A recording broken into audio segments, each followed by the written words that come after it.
Lisbon, the fast-moving and fabulous capital of Portugal. One of the oldest cities in the world, Lisbon is a place of mystery and intrigue. The ancients believed it was built over a cave of gold, guarded by the living dead. To the millions that walk its streets today, Lisbon is a rich beauty, a glistening pain to the past, present, and future. But under our feet lies a Lisbon few have ever seen. Prehistoric dwellings, Roman catacombs, Muslim enclaves, priceless treasures left by those who have gone before. Which brings us here, to this church, the Church of the Most Blessed Sacrament in Lisbon's downtown Chiado district, where a venerable brotherhood guards one of Lisbon's best-kept secrets. A crypt full of mummies, dating back over 300 years. The incorruptible dead, silent witnesses to centuries of history. Does this time capsule contain secrets from the ages? And does this crypt contain millions of dollars worth of gold and silver treasures hidden from the invading soldiers of Napoleon? This is the story of the Secret Mummies of Lisbon.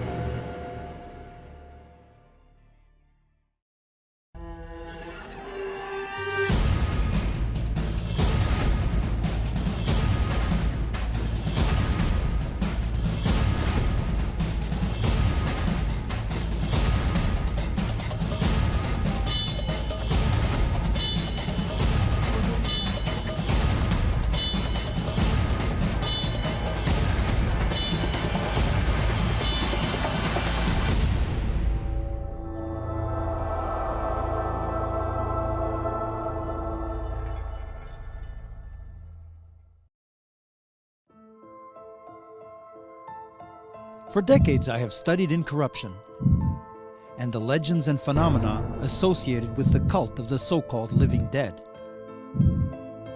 Now I've been called to assist in an extraordinary find.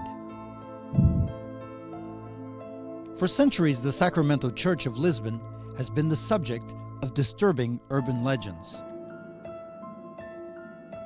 One legend had it that dozens of mummies were concealed somewhere inside the church.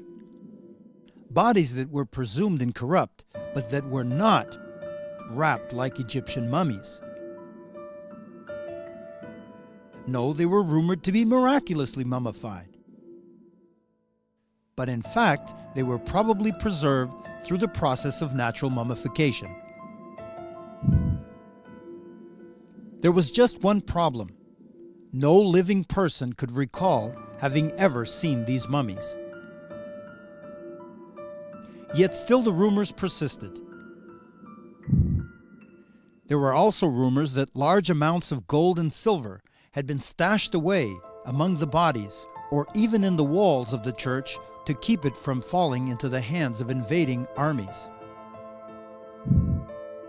Other legends reported a more supernatural side, declaring that the body of a giant African king, the King of Congo, had been removed from his resting place to chase away French soldiers.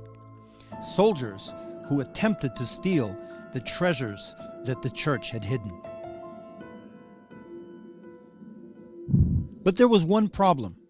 No one knew the resting place of the King of Congo, or where the lost treasure was. But then there was an accidental breakthrough.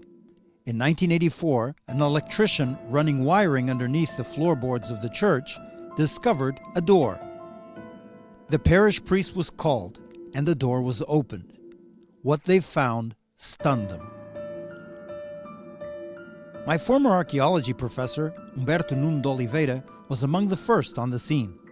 What is being done now is important to history, and the crypt of Sacramento is obviously one of those that came to our knowledge. Probably there are others, and we have also the legend or the supposed idea that at Loreto Church there's also another crypt, it's obviously important to know who those people were, the period where burials were done there, which families were there, but obviously we have to do a proper job and a proper work and a proper study of those bodies there that weren't possible until now.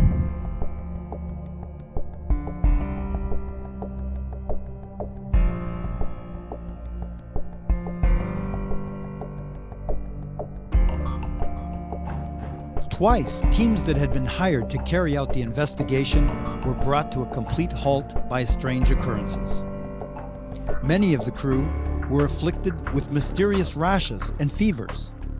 And then there were recurring nightmares, one so tormenting that workers wouldn't return to the crypt. The project was shut down and the crypt sealed and forgotten.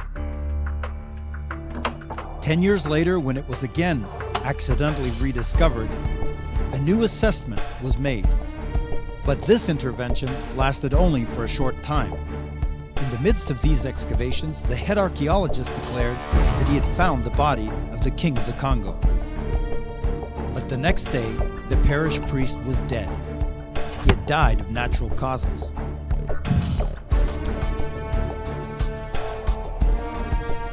The mummy crypt research could easily have ended there, had it not been for chance. The new parish priest, Canon Armando Duarte, decided to carry out an internal investigation. Headed by renowned New York forensic pathologist, CSI, Professor Dr. Frederick Zugaby. I was designated his assistant. Zugaby and I are both members of the Ancient Brotherhood, as is renowned filmmaker and mummy enthusiast Paul Perry. But sadly, Dr. Zugaby died, and so Paul Perry decided to reevaluate the project. After a long day of meetings, we decided to stroll the streets of Lisbon and discuss the story of the mysterious crypt. The church was built in the 17th century, destroyed by a horror of nature in the 18th century, and rebuilt only to be attacked by soldiers in the 19th century. And all the while, it held this crypt full of mummies that were protected by the Ancient Brotherhood, a brotherhood that refused to remove them, even under the threat of incarceration by the government.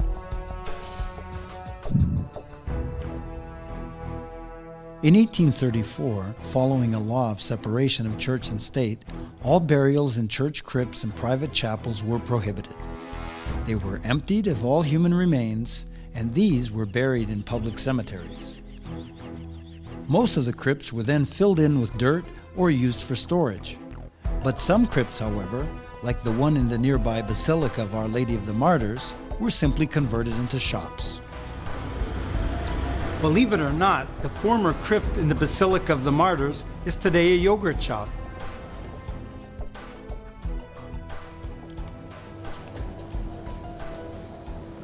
Hi. Hello. Hi, is this for me? For you. Well, thank you. You're welcome. You have a nice place here. Thank you. Did you know that this used to be a crypt? No.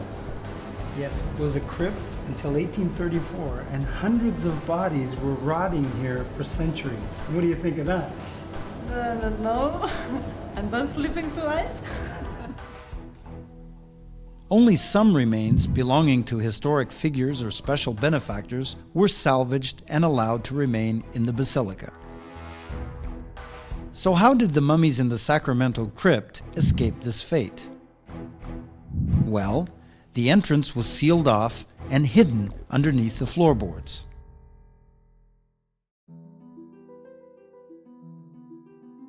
Paul was fascinated and wanted to see more.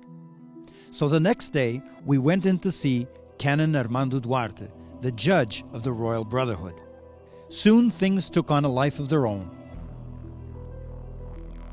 Canon Duarte had discovered the crypt for himself in the course of restoring the church. I was brought in as an expert on holy relics.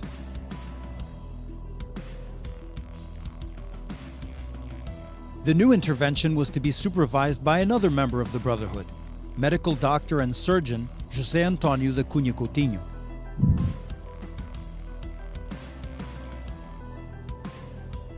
What we encountered was shocking. We literally found a mess. Following the previous expeditions, someone had destroyed many of the bodies with the application of quicklime acid.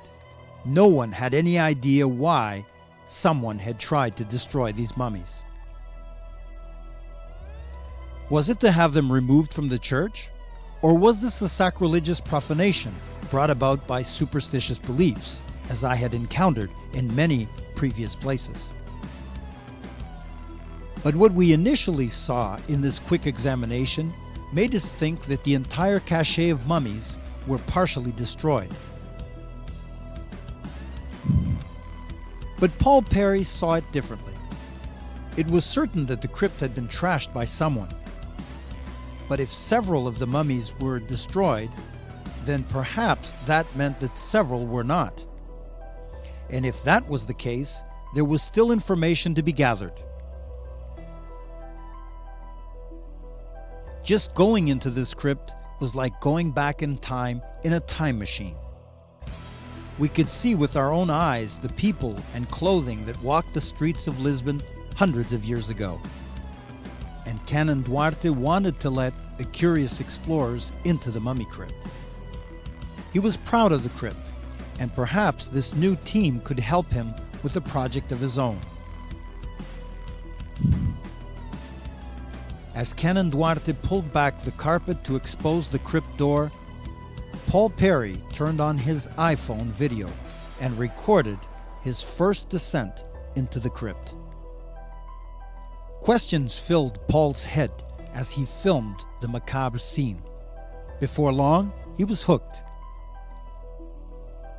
This crypt was casually discovered in 1996 when restoration was being carried out in the church.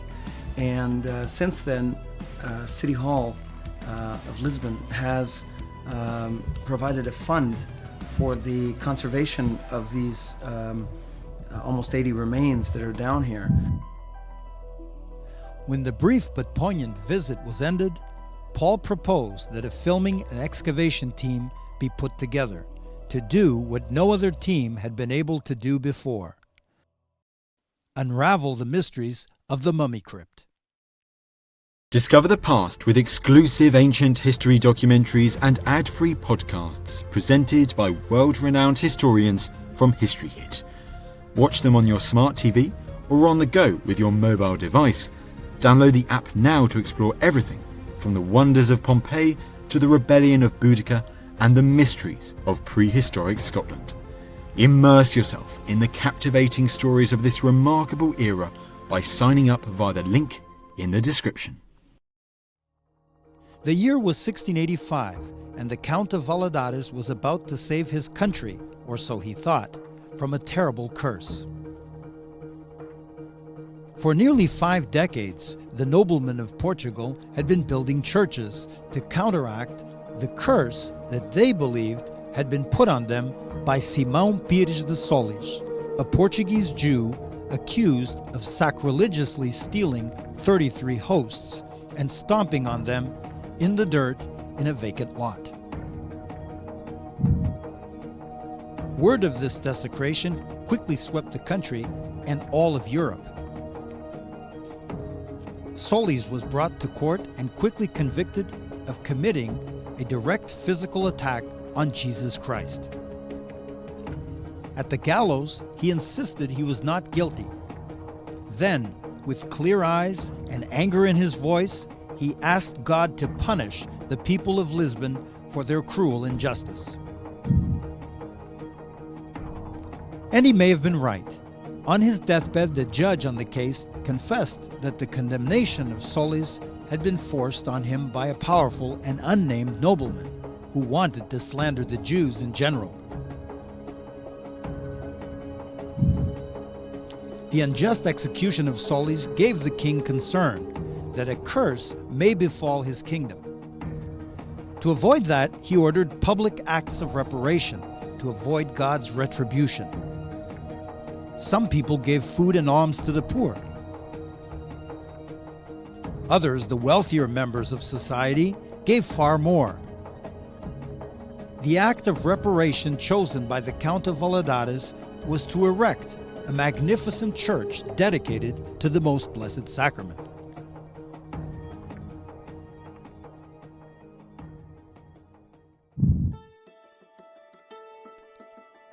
Completed in 1685, the church is deceivingly modest on the outside. Inside, it is a jewel box, one of Lisbon's finest works of church architecture.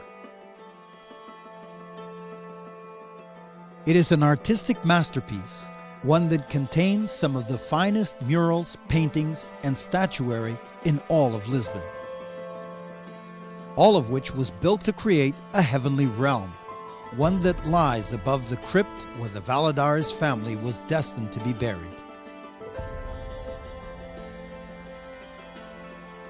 And it was down here that upon their passing, members of the Valadares would be laid to rest for centuries to come, all underneath the holy altar, where their mortal remains would be within earshot of the Mass.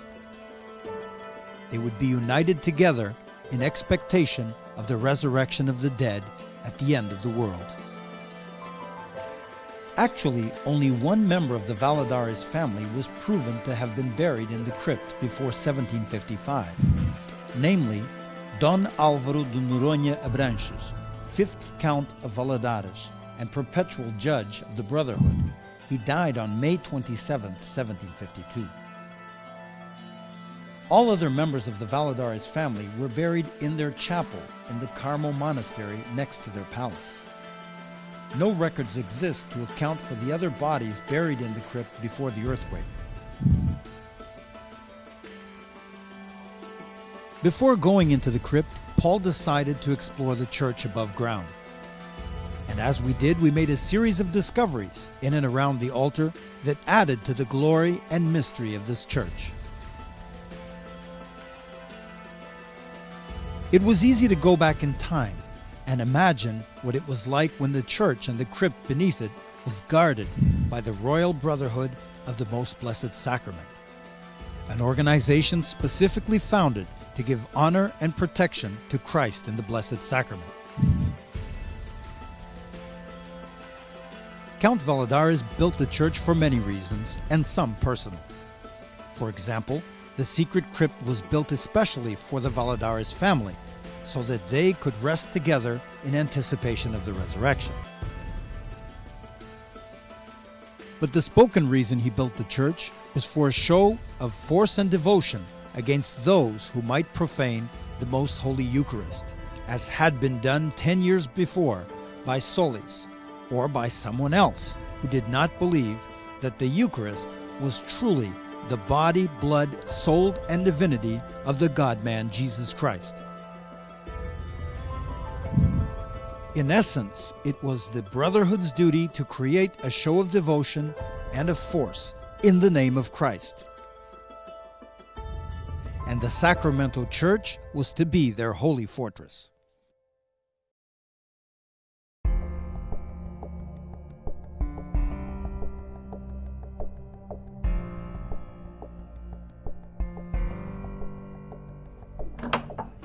To help speed up progress, Canon Duarte decided to close the church for one whole week in August, so that the intervention could proceed unhampered. For one whole week, the intervention took place. For the first time, the team went into the crypt to plan their work. It would also be an opportunity for Canon Duarte to have the crypt cleaned before reopening the church that had just been completely restored. Most of the bodies were still contained in their coffins, but had been badly damaged due to the quicklime that had been dumped on them in recent times. Still, we couldn't know how bad it was until we got into the caskets and took a look for ourselves. We all had hopes, yet serious doubts. As we left the crypt, the massive task of sorting out, cleaning, and cataloging nearly 80 bodies settled on us. The bodies were in various states and conditions. It seemed like there was too much work to be done in too short a time, especially on such a fragile site.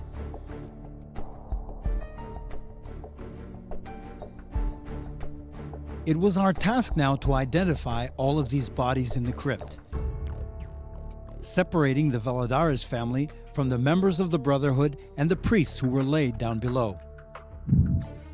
It was a small crypt with many complications. The idea was to bring up the mummies one by one.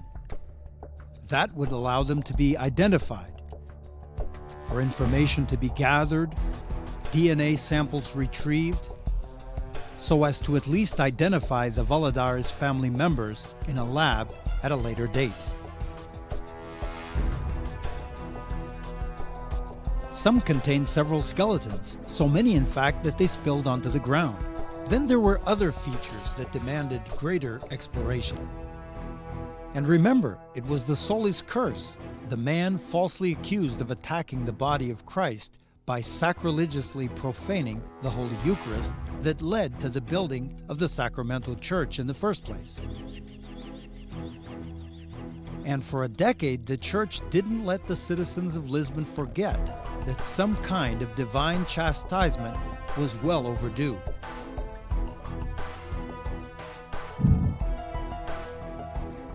Many priests wrote sermons about the evils of the Lisbon lifestyle. They chastised women and men for not spending enough time in church. And all of this despite the fact that 60% of the working population worked directly or closely with the Catholic Church.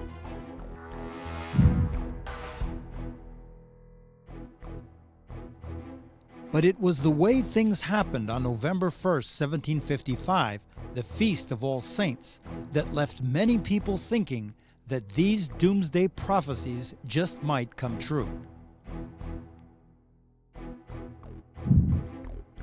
At mid-morning, with the pews filled with worshippers, the jolt heard round the world took place. Earthquake! Roofs crumbled, streets buckled, thousands died in an instant, and even more perished in the surprising aftermath. For many, it was the end of the world. This is an engraving from the latter part of the 17th century, perhaps beginning of the 18th century, that shows Lisbon before the earthquake.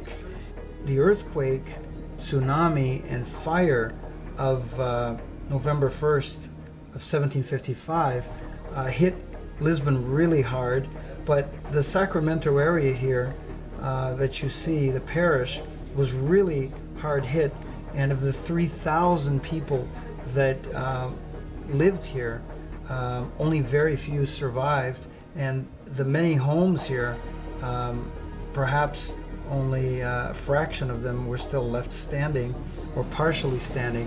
The Church of Sacramento, of course, was completely destroyed, and only the sacristy and the crypt survived.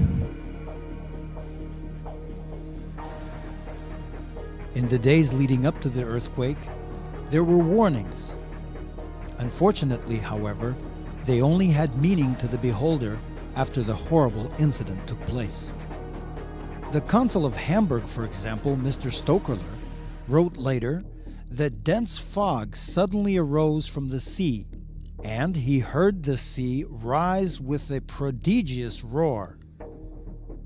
That took place the day before the quake.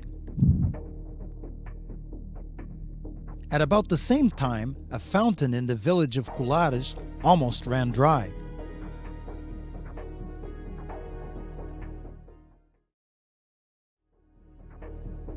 This was seen as an omen.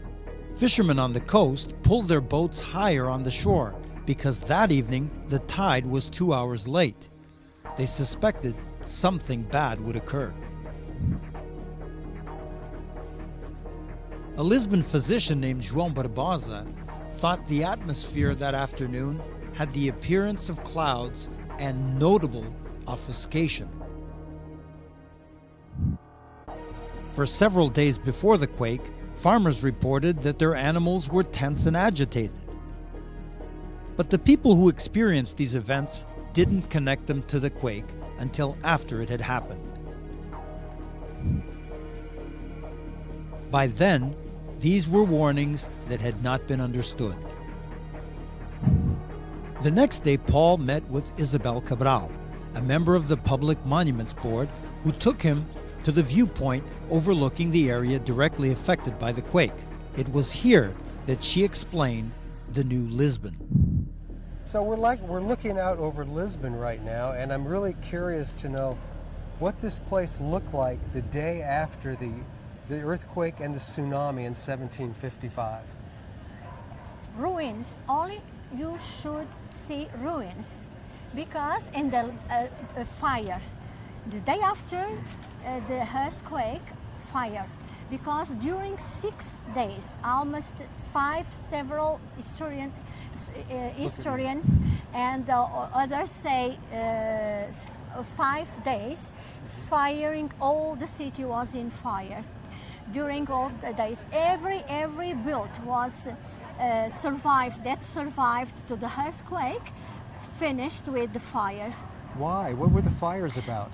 Because we have a lot of chapels, churches, almost more than 60 churches in the town, and it was the 1st November, the day, a special day, Christian day, a day of the Todos os Santos.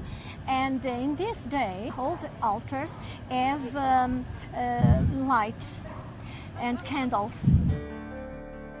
There isn't much left of 1755 Lisbon, but why would there be?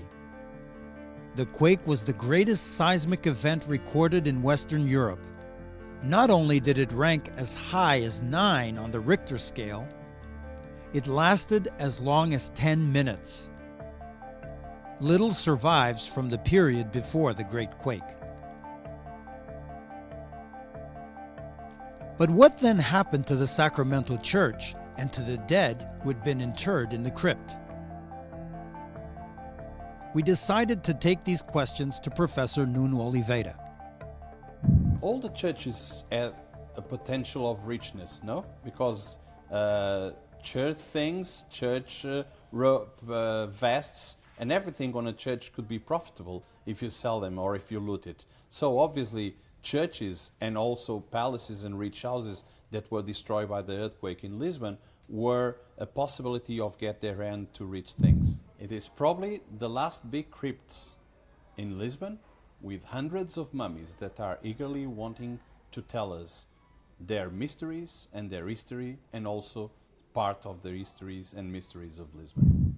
The most thrilling notion that we got from my old archaeology professor was that unexamined records might still exist in the Sacramental Church. After the interview was over, we immediately went to the church to see what we could find. What we discovered was a treasure trove of history, an entire archive with the records of the Sacramental Church. One of the first books we looked at contained an anonymous description of the earthquake. This is the most important book of the entire archive because it gives us an eyewitness account of the earthquake and tsunami of 1755. Another one contained a valuable list of items stored at the church to hide them from Napoleon's soldiers when they sacked the city in the early 1800s. This is the book of the inventory of treasure. And this is book 2. So it's dated August 22nd, 1806, signed by the parish priest, and describes all of the silver and gold and the vestments embroidered in gold. It was an amazing find for our team. One of the most valuable pieces of treasure described in this book is a 3-foot tall gold and silver monstrance. Now, it was hidden during the French invasion of Lisbon in the early part of the 1800s and was only rediscovered recently, walled up in a secret safe in the sacristy, and is today still in use by the priests of this church. Now we knew what had been suspected all along, that a treasure of gold and silver was hidden somewhere in the church. The question was, where? In a few hours, we had brought up the first remains of dozens of 18th and 19th century citizens of Lisbon. The thought was thrilling. This initial intervention would allow us to gather a wide variety of information that can later be examined by experts in a number of fields, from anthropology to medicine, even fashion. Yet despite the thrill of bringing the past alive, we found ourselves temporarily disturbed by what we were about to do. Stand face to face with the dead and seek their help to discover the secrets that they had taken with them to the grave. We were now face to face with history, and it's the mixture of the two that makes it thrilling and frightening at the same time. Only a few hours before beginning our intervention, we were already thinking about the historical figures that we might meet, the questions we might have, and what they might say to us if they were alive. As we're opening up these coffins, I can't help but meditate on who these people were and how they lived, and that these are not just artifacts that are here, they're what's left, the human remains of real-life human beings that lived and stood and walked in the exact same places that we're occupying right now, carrying out this investigation. Paintings of many of the prominent members of the Brotherhood, possibly buried in the crypt, hang in the corridor today. One of them might well be one of the mummies that we find. The first mummy to be brought up from the crypt is that of a canon. Is it perhaps his handwriting that we read in many of the ledgers we found in the church attic? Or is he one of the priests who cataloged the gold and silver hidden in the church to protect it from the army of Napoleon? Could he tell us where the treasure is now hidden? This gentleman here is a priest, a typical 19th century, early 19th century, or mid-19th century priest. He's wearing an ecclesiastical habit, what's left of it. There are crosses here which I believe have come from his stole, because the tassels from the stole are still intact. There is a rope which shows that he was probably buried in a habit that's very monastic-like. He's wearing the old beretta that priests up until the Vatican II Council wore. This is his beretta, and it's very much the way berettas are still made today. They've always been made this way pretty much since the 18th century. And what of a child who died of syphilis transmitted from her mother? We imagined how she must have tried in every way she could to save her baby, even giving her a poisonous injection of mercury to kill the lethal disease within her, a treatment that caused malformations that are evident on the corpse. This poor child we examined was no more than 2 years old when she died. Results confirmed that this was the oldest known case of a child dying from congenital syphilis. This was, it had been acquired from the mother in the womb. Imagine what kind of emotional horror this mother experienced as she watched her daughter die. And what would she think of the godlike power of medicine today? And oh yes, the King of the Congo. He was a prince when he arrived from Africa to study at a Portuguese university. He became a king of the Congo when his father died and the title passed on to him. But he refused to leave the cosmopolitan life he led in Lisbon, and ended up staying here for the rest of his life, where he became a local celebrity, both amongst the court and amongst the African porters at the docks. We have a fairly large individual here with the upper torso partially preserved, and it was a very tall person by what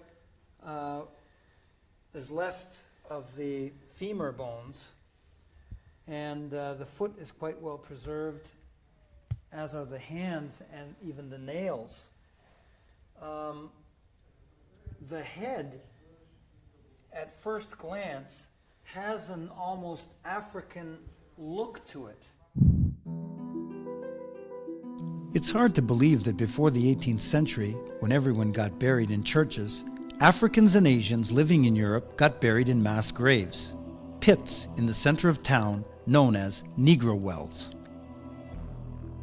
Well, before 1834, there were no public cemeteries. If you were Christian, you were buried right inside the church. In the case of non-Christian Africans, they were actually buried here at the end of this street. They were placed in a common grave in a well. This street is called the Street of the Well of the Negroes. And it was here that non-Catholic, unbaptized Africans were buried in a common grave.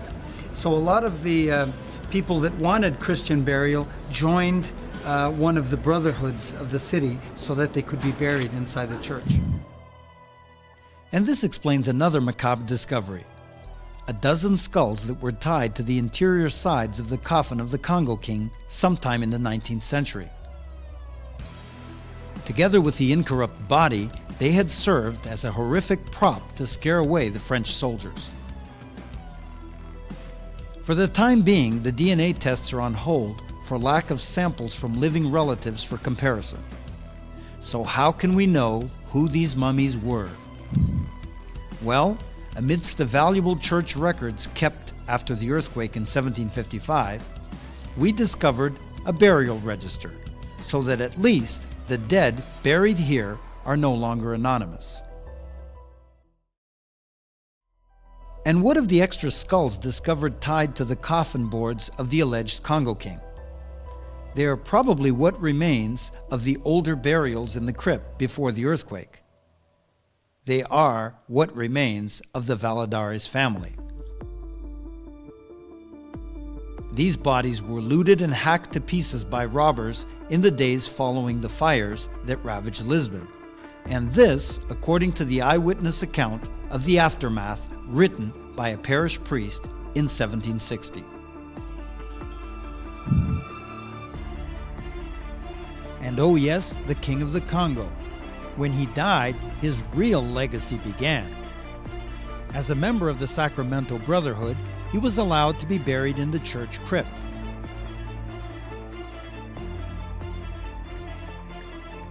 But when Napoleonic soldiers attempted to steal the treasures from the church, his mummified body was brought out of the crypt and used to chase away the superstitious French soldiers.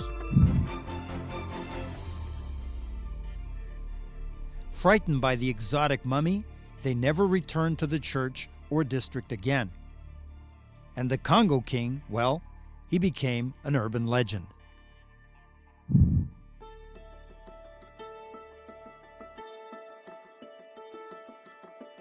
At midnight, we brought up the first mummy from the crypt. It was the body of a priest, most likely a canon of the cathedral.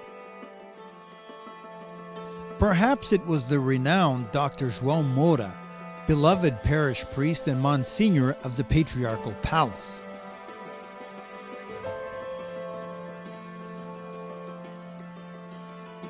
He died on April 6, 1821.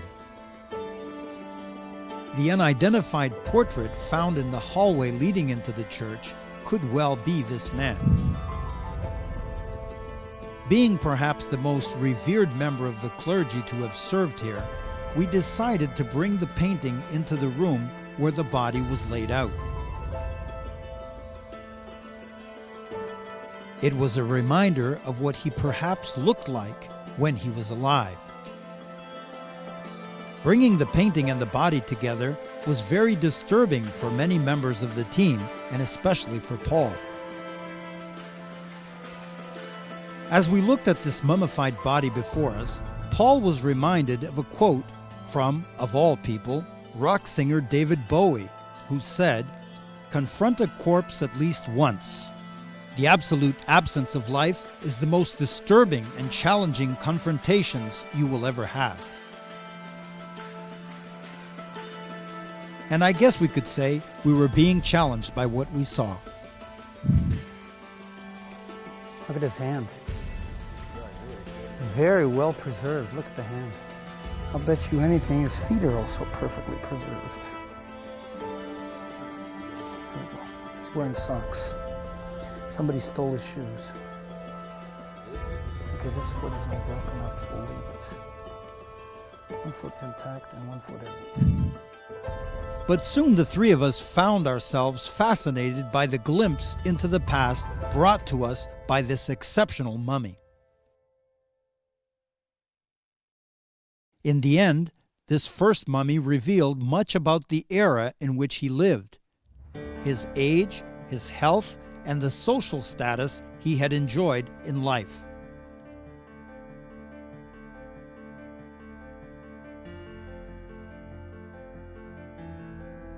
This priest was a Monsignor and a canon of the cathedral. His vestments reveal that fact. They are identical to modern vestments of priests of the same rank.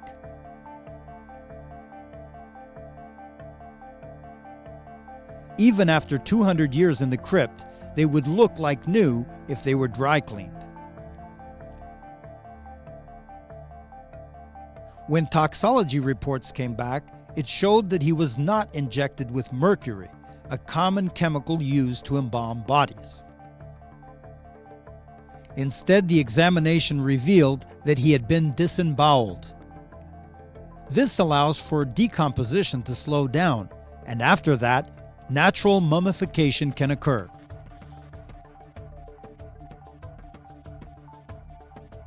His girth shows that he was a member of the upper class. He was critically obese and, according to Dr. Cunha Coutinho, most likely had gout. This was a sign of a very rich diet.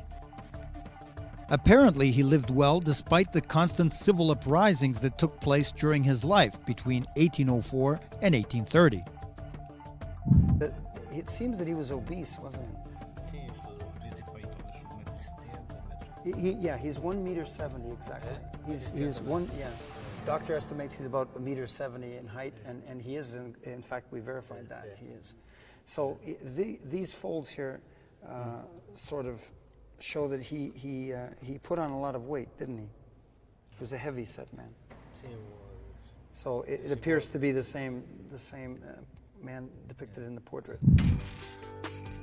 What we can say at best is that this is perhaps Dr. João Moura, the first parish priest of the Sacramento Church after the earthquake, and the Monsignor that was buried in this crypt just before church burials were prohibited by the state. The illustrious Reverend Monsignor Father João Mourão died on March 28, 1821, and was parish priest of the church between 1804 and 1815. He was also a famed orator and chaplain of the royal house. For the time being, DNA tests are on hold for failure of samples for comparison. But the valuable church records we uncovered in the attic proved to be a fountain of knowledge, giving us for the first time a complete list of the names of all men, women, and children buried in the crypt, so that at least they are no longer anonymous. The parish records also revealed that between 1872 and 1875, when the church was being restored, the crypt was cleaned and sealed up again. At that time, there were 72 coffins accounted for, and amongst the incorrupt bodies was that of Dr. João Mourão, who was still recognizable to many of the older parishioners, despite having died more than 40 years earlier. But how is it that mummies are created in the moist atmosphere of Lisbon? Nuno and I came up with a theory. The crypt is modeled after an Aztec drying chamber. As to my point of view, that crypt was done on purpose as a drying chamber, because those intentionally built structures we see there, done on purpose, suits that purpose properly. And if you have air coming in and going out, you can get actually a good natural mummification. The team had the crypt for only 7 days, the time during which the coffins were being removed by the workmen for the last restoration works being carried out on the church. During this period of time, we collected DNA samples from all of the mummies, as the canon of the church had requested. The workmen then returned all of the mummies to their proper place in the crypt, even though fragile coffins sometimes made it very difficult.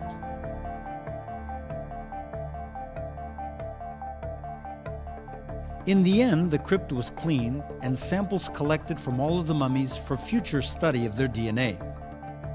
But even into the 7th day, there was no sign of a treasure of gold and silver that some team members had expected to find.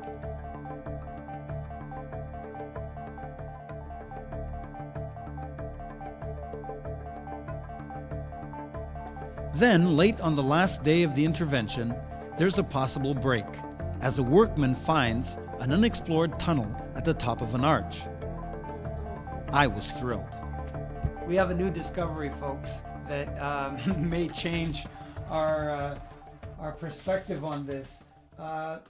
My worker here has just discovered that over this arch is what appears to be a chamber with a tunnel that leads a great distance back. I think we need a camera here, folks. But in the end, there was nothing down the mysterious tunnel, but unfulfilled hope and a fitting end to one of history's mysteries, the Secret Mummies of Lisbon. There's 4 meters. It goes 4 meters back, and then it's walled shut. Studies later showed that the tunnel was actually part of a desiccation system used to create mummies.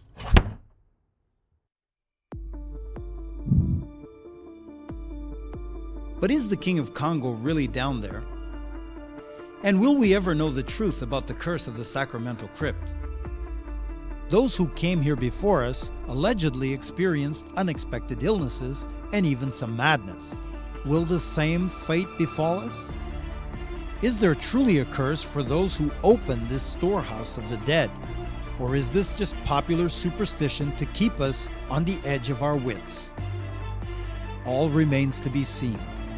One thing is sure, whether in our mind or in the physical world, the dead are always with us. Always.